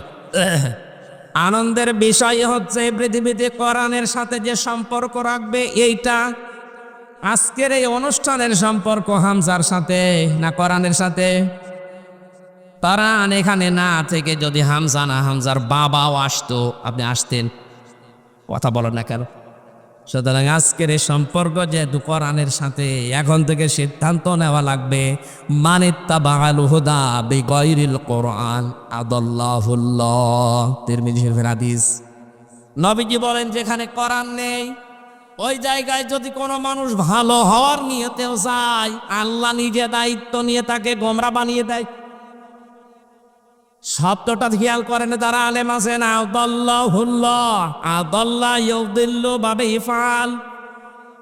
শব্দ যদি নবী দল্লা ইয়াদিল্লু দিতেন, নাসারা থেকে যদি আসতো, সোলাসে মুজাররদ থেকে যদি আসতো দল্লা ইয়াদিল্লু, তাহলে বাংলা অর্থ হতো আপনি নিজেই নিজেকে খারাপ বানিয়ে ফেলেছেন। আদাল্লাহ বাবে ইফআল থেকে আসার কারণে বাংলা অর্থ দাঁড়িয়েছে। আপনার হয়তো নিয়ত ভালো ছিল কোনো জায়গায় থাকা বা যাওয়ার ক্ষেত্রে, কিন্তু যেহেতু কোরআন সেখানে ছিল না, এজন্য আল্লাহ দায়িত্ব নিয়ে আপনাকে খারাপ বানাবে। তাহলে এখান থেকে আজকে একটা সিদ্ধান্ত নিয়ে বাড়ি যাওয়া যায় না যে পীরের দরবারে কোরআন নেই, ওখানে আমি আর নেই। এরকম দরবার দেশে নেই। 48,000-এর উপরে দরবার চলছে দেশে। অধিকাংশ দরবারে কোরআনের নিয়ম নীতি চলে না। আমি একটা নাম ধরে বলছি কারণ এই এলাকা থেকে আপনারা যান। এটা 8 রশি। এই যে আমার বন্ধু বসে আছে, ওই ফরিদপুরের লোক। 8 রশির যে পীর সাহেব, এখন ওনার বাবার সম্পর্কে আমি বাদ দিলাম, শিক্ষার জন্য বলছি। ওনার যে চেহারা চোরাত, এই যে ফয়সাল সাহেবের একটা পীর সাহেব, কি মনে হয় যে চেহারা এরকম হয়? দাঁড়িয়েও নেই, গোপনে নোমো। দিনাজপুরবাসী বিবেক যদি থাকে, আপনারা রংপুর ডিস্ট্রিক্ট, রংপুর বিভাগের মানুষ এমনিতে সহজ সরল, এত সহজ সরল। একটু খেয়াল করে শুনবেন। আপনাদের এই দিনাজপুরের এই এলাকার নাম আমি জানি না, ধর্মপুর। এখানে যে জামে মসজিদ আছে, ফজরের নামাজের সময় যে দেখলেন যে মসজিদে ইমাম সাহেব এসেছে, কিন্তু দাড়ি গোপ সব একেবারে সফা সফা। আপনি নামাজ পড়বেন, নামাজে দাঁড়ানোর আগে বলবেন, হুজুর দাঁড়ান, দাড়ি কাটবেন কেন? ইমাম সাহেব যদি বলে, বেটা মুসল্লি, তোমারও তো দাড়ি নেই। মুসল্লি এই কথাই বলবে, হুজুর দাড়ি ছাড়া মুসল্লি হওয়া যায়, দাড়ি ছাড়া ইমাম হওয়া যায় না। বাংলাদেশের কত বড় এরিয়া আপনি টের পাচ্ছেন? 64 জেলার একটা মাত্র জেলার নাম দিনাজপুর। এখানে কতগুলো থানার একটা থানা বিরল। এ বিরলে কত গ্রাম আছে? একটা গ্রাম ধর্মপুর। আপনি কুষ্টিয়ায় যান, আমার জেলাতে, এ জেলার এই বিরলের নাম বলেন, এমনকি ধর্মপুরের নাম কেউ চিনবেই না। অথচ এই জায়গার একটা মসজিদের ইমাম সাহেব দাড়ি কেটেছে। এই যদি নামাজ আপনি পড়তে না চান, অথচ আপনার নিজেরও দাড়ি নেই, তাহলে দাড়ি কেটে ইমাম যদি হওয়া না যায়, এরকম একটা মসজিদের দাড়ি কেটে বিশ্বলি হওয়া যায়? বলেন। তাহলে এইরকম দরবারে আপনি জেনে শুনে যাবেন, কারণ সেখানে কোরআনের নিয়ম নীতি চলে না। ওখানে বাবাদের নিয়ম চলে। এক কথা বলে না কেন? নাই কি আরম্ভ করিস? এখান থেকে থাক, যেভাবে থাক। কয়েকদিন আগে আমি গিয়েছিলাম শহীদ আব্দুল কাদের মোল্লা রহমতুল্লাহ আলাইহি, ওনার কবর জিয়ারতে, ফরিদপুরের সদরপুর। ওর পাশেই তো আল্লাহর ওলি। গেলাম দেখার জন্য, যে দেখি যে এইভাবে করে যাওয়া লাগছে কবরে, আবার এইভাবে করে আসা লাগবে। আমি যেহেতু শিক্ষার জন্য গেছি, গেলাম এইভাবে। আসার সময় যে পেছন ফিরেছি, আমারে বলছে না, এভাবে ফেরা যাবে না। কেন? কয়েকদিন আগে তো আমি রসুলের দরবারে গিয়েছিলাম, বিশ্ব নবীর কবর জিয়ারতে গিয়েছিলাম ওমরা করতে। কই, সেখানে তো এইভাবে যাওয়া লাগে না, এইভাবে আসা লাগে না। এটা কি রসুলের চাইতে দামি কবর নাকি? আপনার বলার দরকার নেই। উনি আমারে বলছে, যিনি খাদেন, যে ওটা তোদের নবী, এটা আমাদের নবী। কোরআনের নিয়ম নীতি আছে বলে আপনার মনে হচ্ছে এখানে প্রকাশ্য শিরিক চলে? আমি একটা উদাহরণ দিলাম এই কারণে, এরকম 48,000 আছে এই দেশে, বিনা কারণে বিনা পুঁজিতে তারা ব্যবসা করে খাচ্ছে মুসলমানদের ভেতরে। আমার জাতি সতর্ক করছি, আজকে থেকে এখানে সিদ্ধান্ত নিয়ে বাড়ি যাবেন, কোরআন যেখানে নেই ওই দরবার যদি আমার বাবাও চালু করে, আমি ওই দরবারে এখন আর নেই। ওখানে যদি আমি থাকি আমাকে গোমরা বানিয়ে দেবে কে? আরো জোরে বলেন। আমি আর একটা কথা বলবো, হ্যাঁ কথা বলো না কেন? যেই রাজনৈতিক দলে বাংলাদেশে কোরআন নেই, কোরআনের কর্মসূচি নেই, ওই দলে এখন থেকে আমি আর নেই। এইটা একটু আস্তে বলেন, এত জোরে বলার দরকার। এটা আপনি ঠিক রাখতে পারবেন না আমি জানি, খালি এই সামিয়ানার নিচে এখান থেকে বের হয়ে গেলে আগে যা ছিল তাই। কারণ এইটাই আমরা 53 বছর দেখছি। এক কথা বলেন না কেন? হযরত সুলাইমান নবী একবার জিনদেরকে বলেছিলেন, তোমরা একটা মসজিদ তৈরি করো। ওরা মসজিদ তৈরি করার পরে এসে কমপ্লিট করে এসে আবার ভাঙ্গা আরম্ভ করেছে। সুলাইমান নবী এসে বলছে, কই মসজিদ বলে বানিয়েছিলাম, ভেঙে ফেলিস কেন?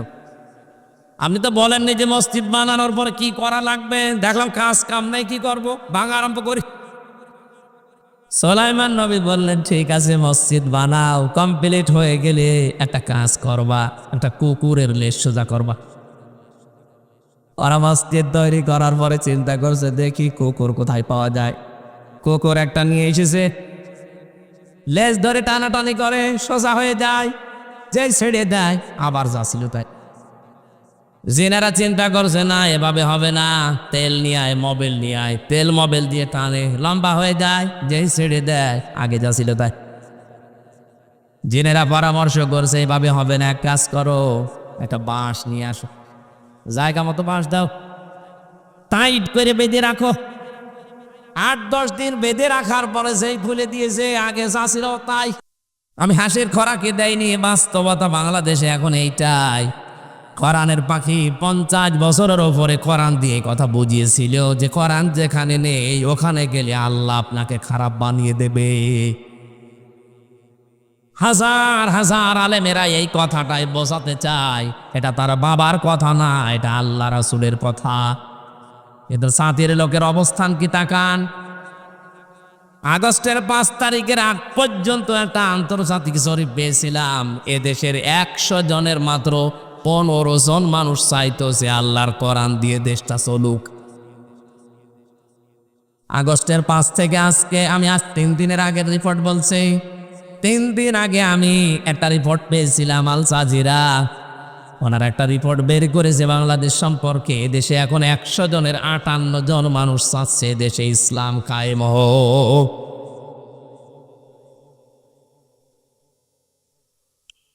এটা বাস্তবতা কতটুকু আমি জানি না, যদি সত্য হয়ে থাকে মানুষের যে পরিবর্তন আমরা দেখতে পাচ্ছি, এই জন্যে অনেকেই যারা থালা নিয়ে মারামারি করার মতো মানুষ, ওরা কিন্তু পাগল হয়ে গেছে যে তাড়াতাড়ি করো। কি তাড়াতাড়ি করো? সময় তো দেবেন নাকি? বিয়ে করার পরে বাসর রাতে দাদি শাশুড়ি গিয়ে বৌমাকে বলছে, নাতি বউ তুমি কি করবা আমি জানি না, আমার কিন্তু পতি চাই। শাশুড়ি গিয়ে বলছে, বৌমা কি করবা জানি না, আমার নাতি চাই। দেবর যে বলছে, ভাবি আমার ভাতিজা চাই। স্বামী এসে বলছে, বউ কি করবা আমি জানি না, আমার বেবি চাই। বউ আবার মাথা তুলে বলছে, তোমরা কি পাগলের বংশ? কেবল বিয়ে করে আসলাম, এখনো বাসর হয়নি, কিছুই করনি।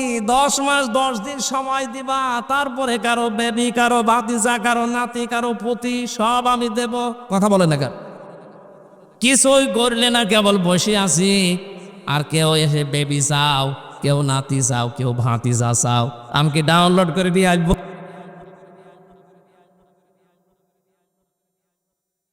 আমি উদাহরণ দিয়ে বোঝাতে চাচ্ছি, আজ যারা শুধু খাবো খাবর ধান্দায় আছেন একটু থামেন। যারা দায়িত্ব পেয়েছে কয়দিন, মাত্র 2 মাস 3 দিন হইল। এক কথা বলে না কেন? 15.5 বছরের সংসার, এটা দূর করার জন্য 1-1.5 মাস 2 মাসে সম্ভব।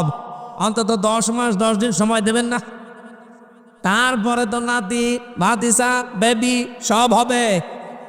সংসার পরিষ্কার না করি যদি আপনি আবার বলেন না দেন, দিয়ে দিলে কি হবে? আবার ওই দিনের ভোট রাতে হবে।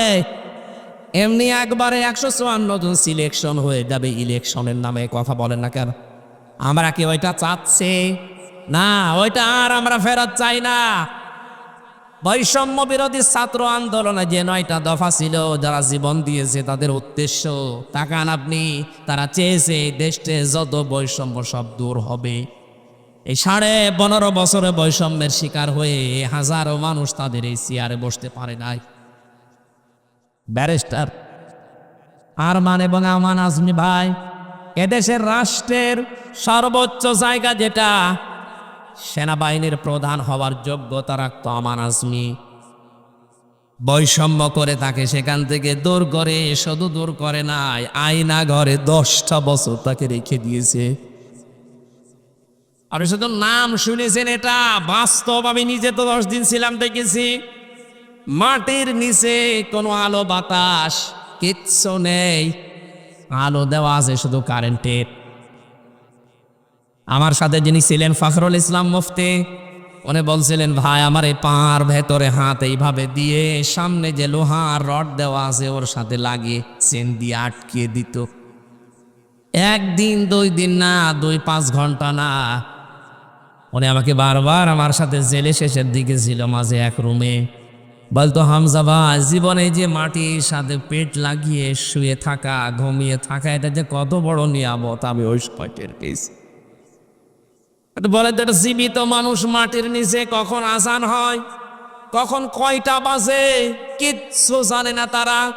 এমনকি যে কয় সাল চলছে তাও জানে না, কোন মাস চলছে তাও জানে না, কি বার আজকে তাও ওরা জানে না। 1-2 দিন 5 দিন না, 8 বছর 10 বছর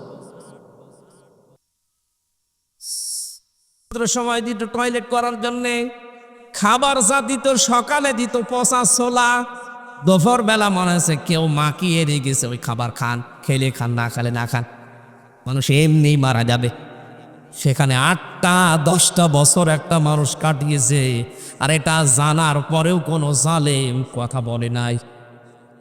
ওরা কিন্তু জানতো যে অবস্থা হচ্ছে। আয়নাঘর সম্পর্কে যিনি পালিয়েছে উনি জানতো না। কথা বলে না কেন? এখনো পর্যন্ত তার পক্ষে আপনি সাফাই গান, আপনি মানুষ, চট করে ঢুকে পড়বে না, সে আপনাকে ফট করে আয়না ঘরে দেওয়া হবে। ব্যারিস্টার আমান আজমির জন্য, ব্যারিস্টার আরমানের জন্য 8 বছর, আর আমার জন্য 3 বছর। 11 বছর আপনি আয়না ঘরে থাকবেন, এরপরে যা মনে হয় তাই করবেন। আমরা জানি যে 11 বছর পরে আপনার আর এই দুনিয়ায় থাকা হবে না। কথা বলে না কেন? এমনিতেই বাংলাদেশের মানুষের গড় আয়ু যা, ওনার যা বয়স, আমাদের হায়াত নিয়ে চলছে। কথা বলছে আয়ু হিসাবে বাংলাদেশের যে মানুষের বেঁচে থাকার কথা, তার তুলনায় ওনার যে বয়স, আমাদের হায়াত নিয়ে এখন বেঁচে আছে, তারপরও 11 বছর থাকা লাগবে। থাকেন। কে লাঞ্ছনা গঞ্জনা অপমান দিয়েছে আল্লাহ জালেমদের। দাদা বাবুদের কাছ থেকে চলে গিয়েছিল দুবাই, ওখানে 14 ঘন্টা প্লেনের ভেতরে বসিয়ে আবার ওখান থেকে ফেরত পাঠিয়েছে। না, এই দেশে এরকম জালেমকে আমরা নামতে দেব? এটা তার কি অপমান চান আপনি পৃথিবীতে? বাংলাদেশের 18 কোটি মানুষ যদি এই জালেমাকে মাফ করে দেয়, ব্যারিস্টার আরমানের বউ আর আমার ছোট মেয়ে এই ফারিহা জান্নাত মাফ করবে না। আমার এই ছোট মেয়েটা আমার আজ পর্যন্ত চেনি না, ওরে আমি 7 মাস রেখে গিয়েছিলাম, এখনো 4 বছর। যেদিন জেলখানা থেকে আমি বাড়িতে এসেছি আমার বলছে, হুজুর চলেন আমাদের বাড়িতে চলেন। আমি যে ওর বাবাও আমার চেনেই না। ও মনে মনে করে এরকম বহু হুজুর তো আমাকে দেখতে আসে, এও মনে হয় এরকম একটা হুজুরই হবে, কারণ 3 বছর আমি জানি না, এখানে যোগাযোগ বিচ্ছিন্ন ছিলাম। আপনি এরপরও সাফাই গান যে কি করেছে, তার বিদায় নেওয়া লাগলো, কি করেছে আপনি টের পাচ্ছেন না?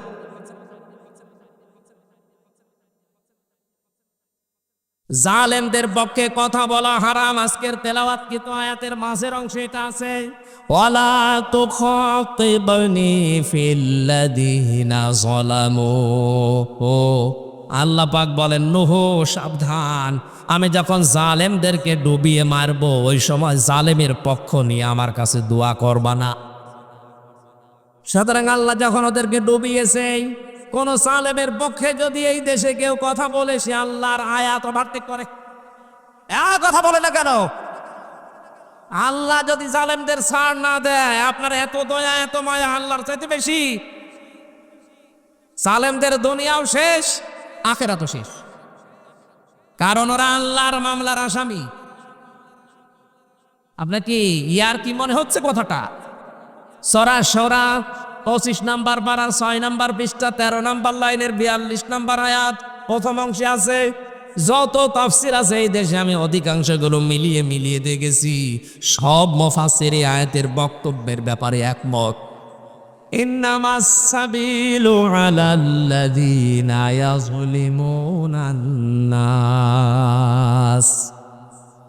এখানে আল্লাহ ইয়াযলিমুনাল মুসলিমুনা দেয়নি, দিয়েছে ইয়াজলিমুনান নাস। ইয়াজলিমুন এটা মোজারে, বর্তমান ভবিষ্যৎ, প্রেজেন্ট ফিউচার।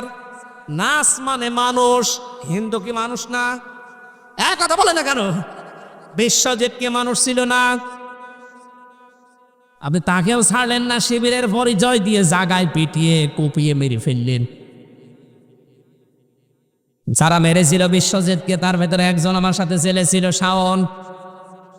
আমি তার নাম ধরে বলছি এই কারণে, কারণ এইগুলো সব অধিকাংশগুলো সিডি আকারে মেমোরি কার্ড হয়ে জেলখানার ভেতরে যায়।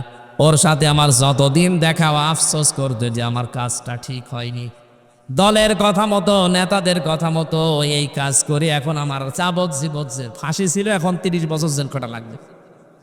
আবেগের বশবর্তী হয়ে জালেমের কথা মতো যদি আবার কিছু করেন, যে আপা ঘাবড়াবেন না, বন্টামি করার জায়গা পান না। আপনি ঘাবড়ালে আমরা নরম হয়ে যাই। এই কথাগুলো যারা বলে মানুষকে, যারা জালেমকে যারা উস্কিয়ে দেন, সাবধান, আপনারও কপালে কিন্তু ওই শাওনের মতো পরিণতি হবে। শেষে সারা জীবন আফসোস করা ছাড়া কিছুই থাকবে না। এখন যারা আছে এই দরবেশ সহ নিকৃষ্ট মানুষ পৃথিবীতে, আনিসুল হক হাজার হাজার মানুষকে বিনা কারণে জেল খাটিয়েছে, বিনা কারণে গুম খুন, এই বিচার বহির্ভূত হত্যার সাথে এই লোকটা জড়িত। ওরে আপনি ডিম দেন, ঠিক কথা বলে দেবে। আমরা চাই রিমান্ডে এদেরকে আমাদের সাথে যা করা হয়েছে তার 10 ভাগের 1 ভাগ করা হোক। আমার 11 ঘন্টা টাঙিয়ে রেখেছিল, অথচ আমি কিচ্ছু জানি না ওই বিষয়ে।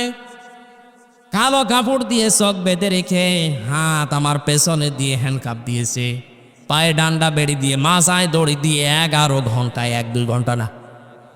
আমি জোহর আসর মাগরিব এশার নামাজ পড়ি না, ইশারায় করেছি, কারণ আমি জানি না যে নামাজের সময় কিনা। মাটির নিচে ওরা নিজেরাই মাঝে মাঝে বলতো, হুজুর আপনার কোনো দোষ নেই, আমরা জানি, এগুলো করেন কেন? করি এই কারণে যে আমরা যা বলতে বলছি এটা বলা লাগবে। এই জালেমদের আপনি মাফ করবেন কি করে?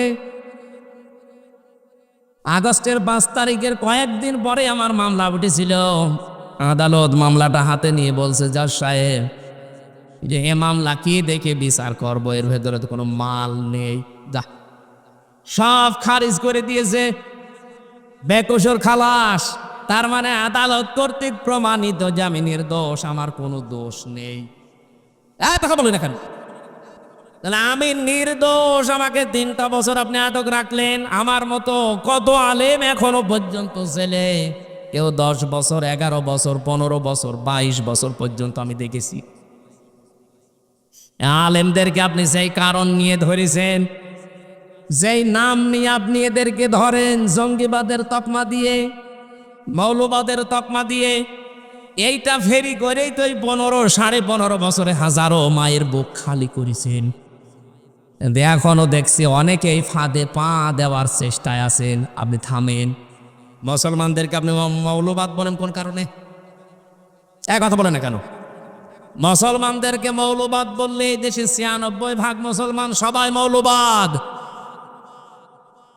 আপনি যদি বলেন যে মৌলবাদ মৌলবাদ এইটা যদি ফেরি করে এরা 15.5 বছর এত অত্যাচার করতে পারে ওদের ইশারা মতো, আপনি যদি আবার ওদেরকে ফাঁদে দিয়ে এই কাজ করেন, আবারও হাজারো মায়ের বুক খালি হবে। আমাদের জীবন থাকতে এই শব্দ আমরা মেনে নেব না। যারা ভুল করছেন আমরা আশা করছি আপনারা শুধরিয়ে নেবেন। আমি চাই আমার মামলার আয়ু থেকে শুরু করে যতগুলো মানুষ সেই টপটপতনের সাথে জড়িত, আমি যেহেতু নির্দোষ প্রমাণ হয়ে গেছে আদালত কর্তৃক, আমি প্রত্যেকের এরকম 3 বছর ফাঁসির কন্ডেম ছেলে দেখতে চাই। এই শয়তানগুলো এখন এদের যে আচরণ, এদের যা অবস্থা, এখনো পর্যন্ত কোনো জালেম যদি শোধরায় না শোধরিয়ে এভাবেই চলতে থাকে, তাদের অবস্থা কয়েকদিন পরে ঠিক ওদের ওই দাদা বাবাদের মতোই হবে। এই জন্য সাবধান করলাম। আমি যে উদাহরণগুলো দিলাম শাওনের, আনিসুল হকের, দরবেশ বাবার, এমনি দেয়নি, এগুলো সব দেখা যাচ্ছে আর আমি নিজে দেখিয়ে এসেছি। এই জন্য জালেমদের পক্ষে কোনো সাফাই গাবেন না, কারণ তারা আল্লাহর মামলার আসামি। ইন্নামাস সাবিলু আলাল্লাযিনা ইয়াজলিমুনান নাস, অবশ্যই আমি আল্লাহ মামলা দায়ের করব জালেমদের বিরুদ্ধে। জালেমদের বিরুদ্ধে মামলা দায়ের করবে কে? সুতরাং যিনি পালিয়েছেন, 850 বছর আগে তার দাদা পালিয়েছিল, লক্ষণ সেন। পৃথিবীর ইতিহাসে 850 বছর কেউ পালিয়ে যায়নি, আর এই পালিয়ে গেল তার নাতি। কথা বলে না কেন? উনি সহ যারাই ছিলেন এ দেশের 1628টা চেয়ার ছিল মেন চেয়ার রাষ্ট্রের দায়িত্ব পালন করার জন্য। এই 1628টা চেয়ারে যারাই ছিল সবগুলো জানে, সবগুলো। আমার যারা দায়িত্বে ছিল, আমি তো নিজেরটা নিজে বলছি, কাউন্টার টেররিজমে আসাদুজ্জামান থেকে শুরু করে যেই কয়টা ছিল প্রত্যেকটা জানে, কারণ জেনে শুনে জুলুম করতো ওরা।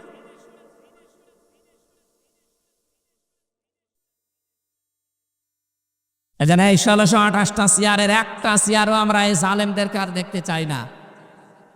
আপনার রংপুরের আবু সাইদ থেকে শুরু করে মুগ্ধ ভাই, আমিন, রায়হান সহ যারা জীবন দিয়েছে, এই ফয়সাল সহ 1450-র উপরে, সেদিন দেখলাম 1480 জনের তালিকা প্রকাশ পেয়েছে। 870 জন এখন হাসপাতালে বেডে কাতরাচ্ছে।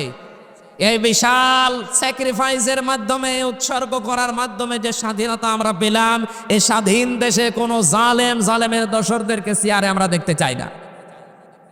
খালি মাঝে মাঝে দেখি ওরা পাল্টিয়ে দেয়, এখান থেকে ট্রান্সফার করে কুষ্টিয়া দেয়, কুষ্টিয়া থেকে ফরিদপুরে দেয়। কেন? মানুষ তো একই, ও ট্রান্সফার করো মোরা না, ওকে একেবারে জীবনের মতো চেয়ার থেকে কিয়ামতের আগ পর্যন্ত নামিয়ে দেওয়া লাগবে। বৈষম্যের শিকার হয়ে 15.5 বছর যারা অবহেলায় ছিল তাদেরকে নিয়ে সেখানে বসা। ডক্টর মোহাম্মদ ইউনূস অলরেডি এই 2 মাস 3 দিনের ভেতরে প্রায় 100 জনের 65 জন পরিবর্তন করে ফেলেছি, বাকি 35 জন এখনো আছে। আমরা চাই খুব তাড়াতাড়ি সংস্কার যখন আরম্ভ হয়েছে, একটা জালেমকেও চেয়ারে দেখতে চাই না। আর যত থাকবে ওরা আর এক জুলুম করবে। হযরত নূহ আলাইহিস সালাম এই জন্য এই দোয়া করেছিলেন, লা তাদার আলাল আরদি মিনাল কাফিরিনা দাজ্জারা, একটা জালেমও যেন জমিনের ভেতরে না থাকে, কোন আন্ডা বাচ্চা পর্যন্ত যেন না থাকে। কারণ জালেমরা টার্গেট কার? আরো জোরে বলেন। যারা আল্লাহর টার্গেট, দ্বারা এই মুক্ত দেশে থাকতে পারেন না। আপনার মা চলে গেছে, আপনারা নিরাপদে মায়ের কাছে যান। ওয়া আম্মা মান সাকুলাত মাওয়াজিনুহু ফাউম্মুহু হাবিয়া, কিয়ামতে যাদের মিজানের পাল্লা নেকির পাল্লা হালকা হয়ে যাবে তাদেরকে তার মায়ের কাছে আল্লাহ পাঠাবে। এখানে মা বলতে জাহান্নামকে আল্লাহ বুঝিয়েছে। মায়ের কথা কেন দিলেন? তাফসিরে বেশি মানুষ মায়ের কাছে নিরাপদে থাকে বেশি। কথা বলছেন সুতরাং আপনারা মায়ের কাছে নিরাপদে থাকবেন, তাড়াতাড়ি করে মায়ের কাছে চলে যান। আপনাদের দরকার নেই, এখানে থাকলেই আল্লাহর গজব নাজিল হবে আপনার কারণে। আমার যে কথা ছিল, কোরআন যেখানে নেই ওখানে, আর কিয়ামতের আগে আমরা এই দেশ দিতে চাই না। সে যেখানে হ্যাঁ আপনার কোরআন নিয়ে যান, আমি ওই দলে আসি। কথা বলেন না কেন? আল্লাহ এই হাদিসটা আমাদের মেনে নেওয়ার তৌফিক দাও। আমাদের যেন ওই সুলাইমান নবীর সেই কুকুরের মতো লেজ হয়ে না যায়, যে টান দিলে সোজা হয়, এ মাহফিল শেষ করে গেলে আবার বাঁকা হয়। এরকম করবেন, এটাই জীবনের শেষ অনুষ্ঠান মনে করে সিদ্ধান্ত নিয়ে যাবেন। আজকে আপনার বিবেক আছে যে কোরআন যেখানে নেই, ও দরবার হোক, ও দল হোক, ও বাড়ি হোক, ও ছেলে মেয়ে হোক, আমি ওদের সাথে নেই। আল্লাহ এটা মেনে নেওয়ার তৌফিক দাও, বলেন আমিন। দরুদ সালাম পাঠ করে আজকে তাফসির মাহফিল লিখেছেন, আমরা তাফসির আকারে কিছু কথা বলার চেষ্টা চালাচ্ছি। সূরা হুদ, কোন সূরা? 123টা আয়াত আছে, 11টা রুকু আছে, 11 নম্বর সূরা কোরআনে কারিমের, 10টা রুকু আছে। আমরা 36, 37 দুইটা আয়াত পড়েছি। তাফসির আকারে এখান থেকে কিছু কথা এই বাস্তবের সাথে মিলিয়ে বলবো ইনশাল্লাহ। আপনাদের কষ্ট হয়ে যাচ্ছে? এই যারা ওঠাউঠি করছেন একটু তাড়াতাড়ি ওঠেন ভাই, না উঠুক, তাড়াতাড়ি একটু ওঠেন, তাড়াতাড়ি একটু বাড়ি চলে যান। যারা আছে অন্তত তারা বসেন, আমরা এই দুই আয়াতের তাফসির করতে চাই। শুনবেন তো? জবান খুলে কোরআনের আয়াত পড়ে না। আউযু বিল্লাহি মিনাশ শাইতানির রাজিম, বিসমিল্লাহির রহমানির রহিম। وأوحي إلى نوح أنه لن يؤمن من قومك إلا من قد آمن فلا تبتئس بما كانوا يفعلون। বলেন আল্লাহু আকবার। এই পৃথিবীতে লক্ষর উপরে আল্লাহ নবী পাঠিয়েছিলেন মানুষের হেদায়েতের জন্য। তার ভেতরে অন্যতম একজন নবীর নাম হযরতে নূহ। 25 জন নবীর নাম আল্লাহ কোরআনে দিয়েছেন, তার ভেতরে অন্যতম নবী হযরতে নূহ আলাইহিস সালাম। একদিন দুই দিন না, ওয়ালাকাদ আরসালনা নূহান ইলা কওমিহি ফালাবিসা ফীহিম আলফা সানাতিন ইল্লা 50 আমা। 50 বছর কম 1000, তার মানে 950 বছর তিনি একাধারে দাওয়াতি কাজ করেছিলেন। 950 বছরের ভেতরে ওনার দাওয়াতি কাজের রেজাল্ট হচ্ছে মাত্র 80 জন আল্লাহর পথে এসেছে। কয়জন? উনি কি সফল না ব্যর্থ? বলেন বলেন। আরে ভাই, দাওয়াত দেওয়ার দায়িত্ব আমার, হেদায়েত দেওয়ার দায়িত্ব আমার না, কার? উনি 950 বছরে মাত্র 80 জন পেলেন। এরপরে জাতির লোকেরা আরম্ভ করেছে দাওয়াত যারা গ্রহণ করে না, ওরা যদি বসে থাকতো তো মেনে নেওয়া যেত। বসে তো থাকে না, ষড়যন্ত্র আরম্ভ করে, আর বারবার নূহ নবীর কাছে শুধু আযাব চাই। কি এত ভয় দেখাও? মরণের পরে এই হবে, কিয়ামতে এই হবে, ওইটা আমাদের দেখাও। এই যে উদ্ধত্ত প্রকাশ করেছে আল্লাহ, এইটা আর সহ্য করেন নাই। রব্বুল আলামিন এবার নূহ আলাইহিস সালামকে ওহী পাঠালেন। ওয়া ওহিয়া ইলা নূহিন আন্নাহু লা ইউমিনা মিন কওমিকা। হে নবী নূহ, আপনার পথে আমি ওহী করলাম, এই যারা ঈমান এনেছে পর্যন্ত, এরপরে আর কেউ ঈমান আনবে না, ফাইনাল। প্রশ্ন আসতে পারে, ইউমিনার আগে লান আল্লাহ দিয়েছেন, মোসারের আগে লান আসলে অর্থ হয় কখনোই হবে না। হেদায়েত দেওয়ার জন্য আল্লাহর উদ্দেশ্য নবী পাঠানো। সেই নবীকেই যদি উনি বলেন যে না আর কেউ ঈমান আনবে না, শুধু না অবশ্যই আর কেউ ঈমান আনবে না। তাফসিরে তাবারির ভেতরে মুফাসসির লিখেছেন, কারণ অনেকগুলো পেয়েছে, আমি একটা বলছি। হেদায়েত থেকে মানুষ চিরবঞ্চিত হয়ে যায় ওই সময় যখন নিজে অপরাধ করার সঙ্গে সঙ্গে এই পৃথিবীতে প্রেরিত পুরুষদের বিরুদ্ধোচ্চারণ করে। ওই সময় প্রেরিত পুরুষ ছিল হযরত নূহ আলাইহিস সালাম। তিনি আল্লাহর নবী। নবী মানে সংবাদ বাহক। আল্লাহর পক্ষ থেকে যে সংবাদ তিনি নিয়ে আসতেন সেটা শুধু অস্বীকার করে বসে থাকেনি, তার কাছে আযাব চেয়েছিল যে দেখান কি দেখাতে পারেন। ও আমার জাতির লোকেরা, এই দেশে এখন নবী আছে? বলো, নবীর ওয়ারিস আছে, নায়েবে রাসূল আছে। নবীর যে দায়িত্ব ছিল উনি তো পালন করে চলে গেছে। কিয়ামত পর্যন্ত তার আসবে না, কিন্তু কিয়ামত পর্যন্ত তার নায়েবরা আসবে, তার উত্তরাধিকারী আসবে। কেউ যদি আলেমদেরকে অস্বীকার করে, তাদের কথা মানতে শুধু চায় না তা না, আর উল্টা পাল্টা আলেমদের বিরুদ্ধে অবস্থান নেয়, আল্লাহ পাক ওই জাতির লোককে তখন হেদায়েত থেকে বঞ্চিত করে দেয়। ফেরাউন যেদিন ডুবে যাচ্ছিল, একটু তাকান। আমি তাফসিরের ভেতরে জিলালিল কোরআনে সাইয়্যিদ কুতুবের তাফসির পড়তে গিয়ে পেয়েছি, ফেরাউন যখন ডুবে যাচ্ছিল, হাত্তা ইযা আদরাকাহুল গারাকু ক্বালা আমানতু আন্নাহু লা ইলাহা ইল্লাল্লাযী আমানাত বিহি বানু ইসরাঈল ইলা আখিরি আয়া। এই এদিকে তাকান। ফেরাউন যখন ডুবে যাচ্ছিল ওই সময় বলেছে, আমি ঈমান আনলাম ওই আল্লাহর উপরে যার উপরে বনি ইসরাইলরা ঈমান এনেছে। ও আল্লাহর প্রতি ঈমান আনার ঘোষণা দিয়েছে না দেয়নি? কথা বলেন না কেন? এরপরও হেদায়েত আল্লাহ তাকে দিলেন না, তার কালেমাটা নসিব হয়নি। কারণ কি? ও যদি বলতো লা ইলাহা ইল্লাল্লাহ মূসা কালিমুল্লাহ, আল্লাহর পক্ষ থেকে যে প্রেরিত পুরুষ ওই সময় ছিল হযরতে মূসা, তিনি নবী এবং রাসূল, আমি মেনে নিলাম তাকেও আল্লাহ তাকে মাফ করে দিত। এটা জিবরাইলের বর্ণনা। বিশ্ব নবীকে জিবরাইল এসে কথা বলেছিল, হে নবী, ফেরাউন যদি ওই সময়ও আল্লাহর একাত্মবাদের ঘোষণা দেওয়ার পাশাপাশি মূসা নবীর রেসালাতের ঘোষণা দিত, আল্লাহ তারে মাফ করে দিত। কিন্তু কায়দা করে শুধু আল্লাহর প্রতি ঈমানের ঘোষণা দিয়েছে। আমানাত বিহি বানু ইসরাঈল, বনি ইসরাঈল রাজার উপরে ঈমান এনেছে, আমি ওই আল্লাহর উপরে বিশ্বাস করলাম।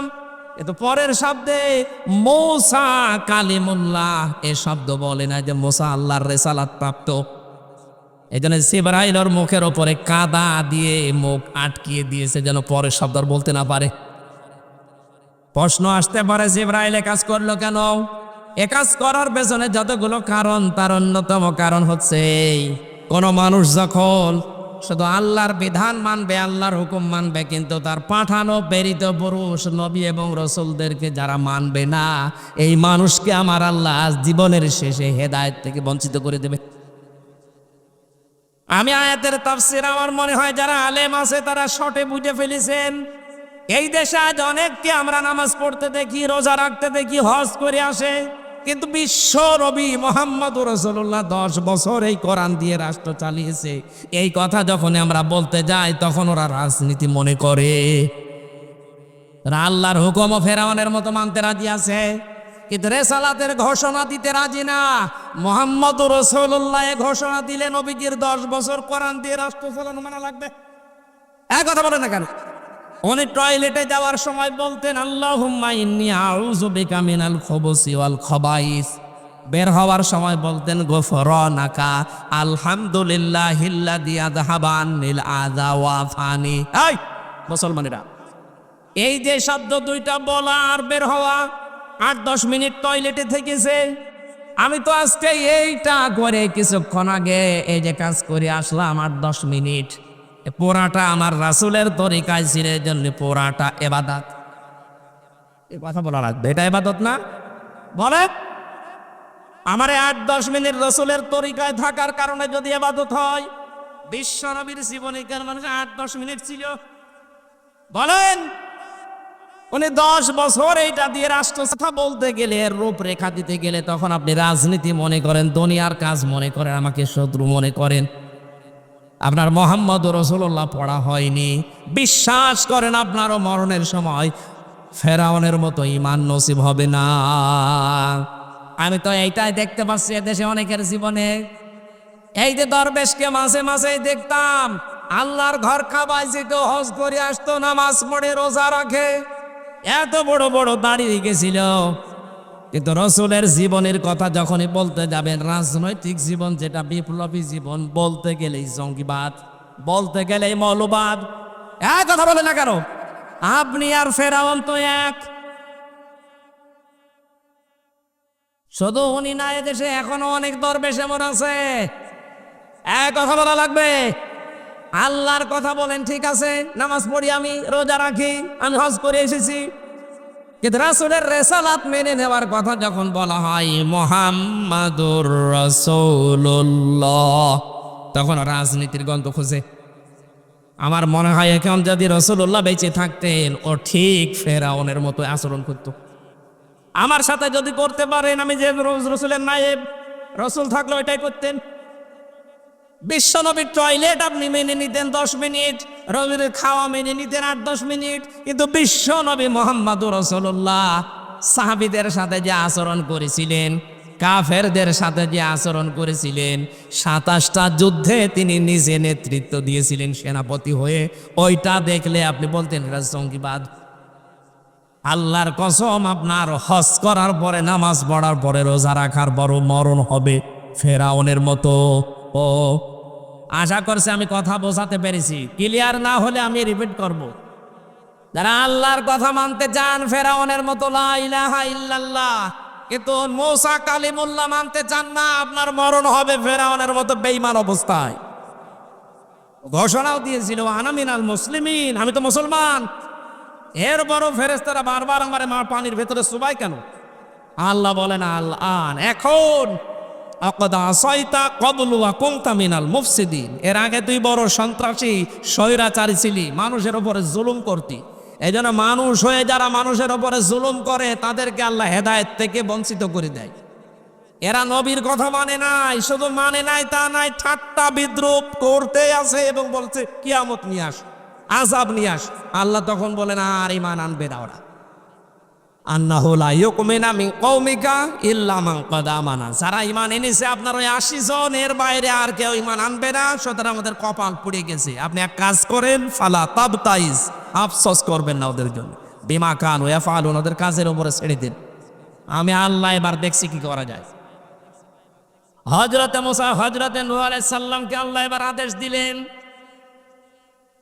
ওয়াসনাইল ফুলকা বিআয়ুনিনা ওয়া ওয়াহিয়িনা, আমার নির্দেশ মতো, আমি আল্লাহর তত্ত্বাবধানে, আমার চোখের সামনে, বিআয়ুনিনা, আমার চোখের সামনে, আমার নির্দেশ মতো, আমার ওহী মতো নৌকা তৈরি করো, বানাতে, কিস্তি বানাও, 1 তলা, 2 তলা, 3 তলা। হযরত নূহ আলাইহিস সালাম 3 তলা কিস্তি বানিয়েছিলেন এমন সময়, যে সময় পানির হাহাকার চলছিল ওই দেশে, মরুভূমি এলাকা, চারিদিকে এমনিতেই পানির হাহাকার জ্বলছে। হযরত নূহ এই কঠিন অবস্থায় নৌকা বানালেন। ওয়াসনাউল ফুলকা ওয়া কুল্লামা মাররা আলাইহি মালাউম মিন কওমিহি সাখিরু মিনহু, ওই দেশের নেতা যারা আছে তারা নৌকার পাশ দিয়ে সকাল বিকাল যায় আর ঠাট্টা বিদ্রুপ করে। এই লোকটার মাথা এখনো পর্যন্ত ভালো ছিল, কিন্তু এ কি আরম্ভ করেছে, আমরা পানির যন্ত্রণায় বাঁচি না, পানির অভাবে বাঁচি না, আর এর ভেতরে নৌকা বানাতে আরম্ভ করেছে। আল্লাহ রাব্বুল আলামিন বলেন, মুসা, নূহ, এদের ঠাট্টা বিদ্রুপে পাত্তা দিও না, বানাতে থাকো, বানাতে থাকো, নৌকা তৈরি করতেই থাকো, করতেই থাকো। উনি তৈরি করে শেষ করলেন। খেয়াল করে দেখেন, হযরতে নূহ আলাইহিস সালামকে আল্লাহ এবার ডাক দিলেন, নূহ, জোড়ায় জোড়ায় তুলে নাও নৌকায়। এর পরবর্তী আয়াতে আল্লাহ দিয়েছেন এই শব্দগুলো, ফাসাউফা তা'লামুন, অতি শীঘ্রই আমি আল্লাহ তোমাদেরকে এমন কিছু জানাচ্ছি যে আযাব আসার কথা আছে, আযাব শুরু হয়ে যাবে। সোলার ভেতর থেকে পানি উঠতে আরম্ভ হয়ে গেছে, উপর থেকে পানি বৃষ্টি নাজিল হচ্ছে, সারা পৃথিবী পানি পানি, থই থই। উনি আরম্ভ করলেন এই কিস্তিতে, এই নৌকাতে তোলার জন্যে। প্রথমে এক তলায় তুলেছিলেন পশু পাখি যারা আছে, এরপরের তলায় তুললেন ওরা রাহাল পরিবার যারা আছে, কিন্তু সন্তান ইয়াউম বা কেনান, দুইটা নাম আছে তাফসিরে। ইয়াউম বা কেনান এই ছেলেটার তার নিজের স্ত্রী এই দুইজনকে বাদ দিয়ে পরিবারস্থ লোকদেরকে তিনি তুলে নিলেন। 3 নম্বরে আল্লাহ পাক বলেন অমান আমান, যারা ঈমান এনেছিল ওই 80 জনকেও আপনি তোলেন। কি পেলেন আপনি? খালি শুনেই যাচ্ছেন।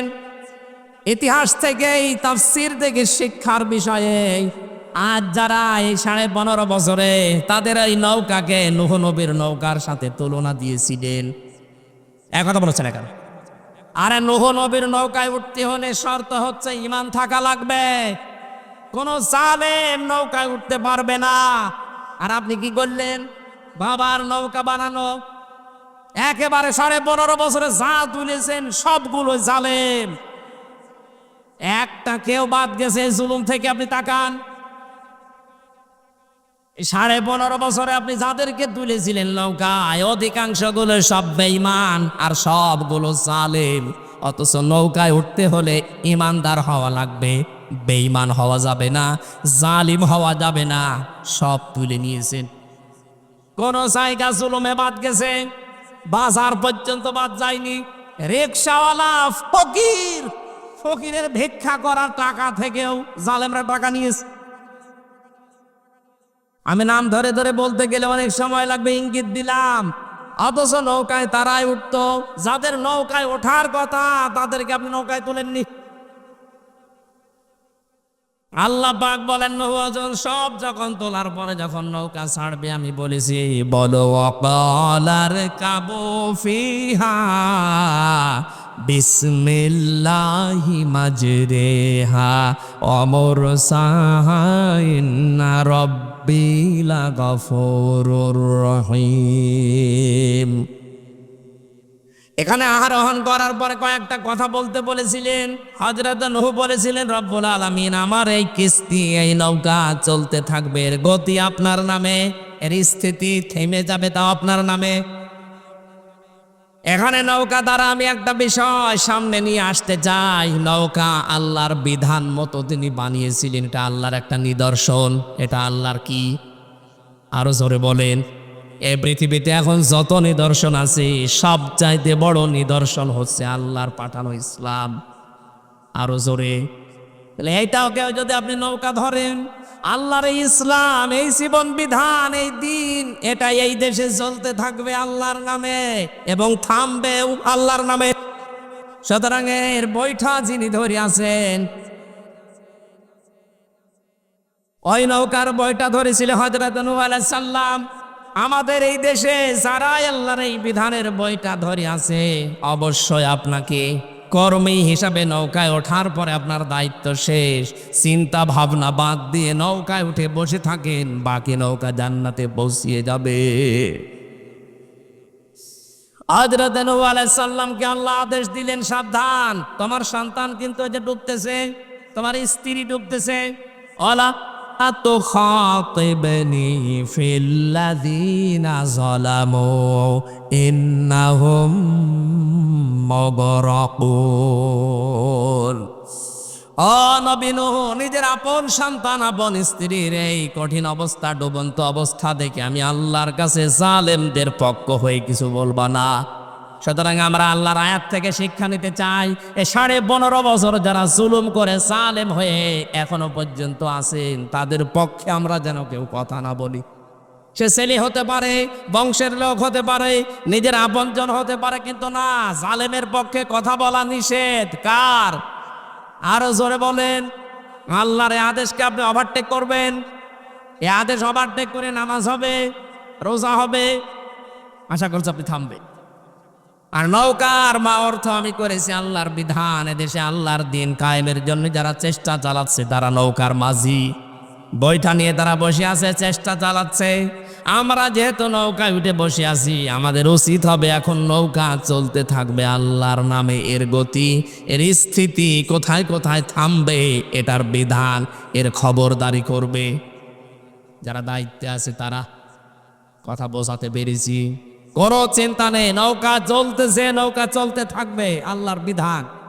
এটা যারা দায়িত্বে আছে তারা ঠিক করবে। যখন যে কর্মসূচি ইসলাম কায়েমের জন্য দেশে আসবে, দল মত দেখা যাবে না। আমি নৌকায় যখন উঠেই পড়েছি, আমার কাজ হবে এই কর্মসূচিগুলো পালন করা। এই জমিনে দিন কায়েম করাই লাগবে, এটা ফরজ না, চেষ্টা করা ফরজ। কথা বলেন না কেন? আমি চেষ্টা করতে থাকবো। 2024 সালের 5 আগস্টের পরে আমার মনে হচ্ছে আল্লাহ এই দেশে ইসলাম কায়েমের জন্য একটা ক্ষেত্র তৈরি করে দিয়েছে। এর আগে তো এ কথাই বলা যেত না। আল্লাহ যেহেতু পরিবেশ দিয়েছে, আমার মনের বড় আকাঙ্ক্ষা, বড় তামান্না, ইচ্ছা, আশা যে কোরআনে কারিম দিয়ে বাংলাদেশ চললে কেমন দেখা যায়, এটা আমি দেখে মরতে চাই। কারণ এই 53 বছর তো, আমার তো 33 বছর, যারা মুরব্বী আছে এই 53 বছর তো বাবা চালিয়েছে, ওনারা দেখেছে, স্বামী চালিয়েছে, দেখেছে। কথা বলে না কেন? আপনাদের চাচা চালিয়েছে রংপুরের, আপনারা দেখেছেন। ভাবি চালিয়েছে, বউ চালিয়েছে। কিন্তু এখন শুধু বাকি আছে এই কোরআন দিয়ে চললে কেমন দেখা যায়, এটা দেখার দরকার নেই। মিনি জান্নাত হয়ে যাবে বাংলাদেশ ইনশাআল্লাহ। আমরা এটা যেন দেখতে পারি, সেই পরিবেশ আল্লাহ যেন নিজের পক্ষ থেকে দয়া করে দান করেন, বলেন আমিন।